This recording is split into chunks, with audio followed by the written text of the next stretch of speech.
ตอนแรงของวันที่17มิถุนายน2025อยู่ห้องรับรองของแขวงท่านคำเบนปัญญานุวงศ์เจ้าแขวงบุรีรัมย์ไซพร้อมคณะได้เป็นเกียรติต้อนรับท่านบินทาง9หัวหน้าที่ปรึกษาด้านกสิกรรมของธนาคารโลกพร้อมคณะโดยการนำพาของท่านดาลพรพลสวัสดีห้องหัวหน้าแผนกกสิกรรมและป่าไม้แขวงบุรีรัมย์ไซท่านบินทาง9หัวหน้าที่ปรึกษาด้านกสิกรรมของธนาคารโลกได้รายงานจุดประสงค์ของการลงมาเคลื่อนไหวเฮ็ดเวียกอยู่แขวงบุรีรัมย์ไซในครั้งนี้เพื่อประเมินผลการจัดตั้งปฏิบัติโครงการผลิตกสิกรรมเป็นสินค้าอยู่แขวงบุรีรัมย์ไซโดยการทบทวนคืนผลสำเร็จการจัดตั้งปฏิบัติและบทเรียนทอดถอนได้บรรดาปัจจัยสิ่งที่กระทบต่อความยืนยงทบทวนคืนวิสัยทัศน์ด้านการคุ้มครองความเป็นเจ้าการและการเสนอโครงการช่วยเหลือในอนาคตสำหรับโครงการผลิตกสิกรรมเป็นสินค้าอยู่แขวงบุรีรัมย์ไซได้เริ่มจะตั้งปฏิบัติแต่ท้ายเดือนสิงหาปี 2018 เป็นต้นมามีงบประมาณทั้งหมด 2,800,000 กว่าดอลลาร์สหรัฐอายุของโครงการ 6 ปี 2018-2024 ปิดโครงการวันที่ 28 มีนาคม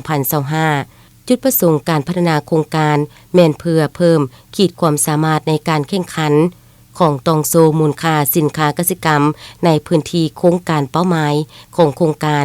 สร้างกลุ่มผลิตกสิกรรมเป็นสินค้าจำนวน51กลุ่มผลิตแนวพันธุ์ข้าวรวมมี17กลุ่ม SMG และกลุ่มผลิตข้าวเป็นสินค้า34กลุ่ม RPG ซึ่งมีหน้าที่เป้าหมายอยู่3เมืองปักสันท่าพระบาทและบริคันจัดซื้อกลจากกสิกรรมทั้งหมด43กลุ่มมีรถไถนาใหญ่33คันรถเกี่ยวข้าวใหญ่3คันรถดำนาแบบย่างตาม3คันรถเกี่ยวข้าวแบบวางฟอน4คันรถพรวนดินปลูกพืชผัก2คันและอุปกรณ์การปลูกพืชผักจำนวนหนึ่งได้สนับสนุนแผนการลงทุนของหัวหน่วยธุรกิจกสิกรรมส่งหัวหน่วยคือผู้ประกอบการธุรกิจซื้อขายพืชผักท่านสมศักดิ์สัญญวงศ์เมืองบริคันแม่นสำเร็จการก่อสร้างหอยเส้นหอยในมูลค่า 25,000 ดอลลาร์สหรัฐโรงสีข้าวนางที่ดาวันเมืองบริคันสมทบทุนซื้อโรงอบข้าวมาฮอดปัจจุบันแม่นได้จัดซื้อและติดตั้งเครื่องสำเร็จหอยเส้นหอยมูลค่า 33,170 ดอลลาร์สหรัฐโอกาสนิทานคำเวนปัญญานุวงศ์ห้องเจ้าแขวงบุรีรัมย์ไซต่างหน้าให้คณะบริงานภาคแขวงที่ราคาสูงย่องยอสมเสยการสนับสนุนโครงการผลิตกสิกรรมเป็นสินค้าอยู่แขวงบุรีรัมย์ไซระยะผ่านมา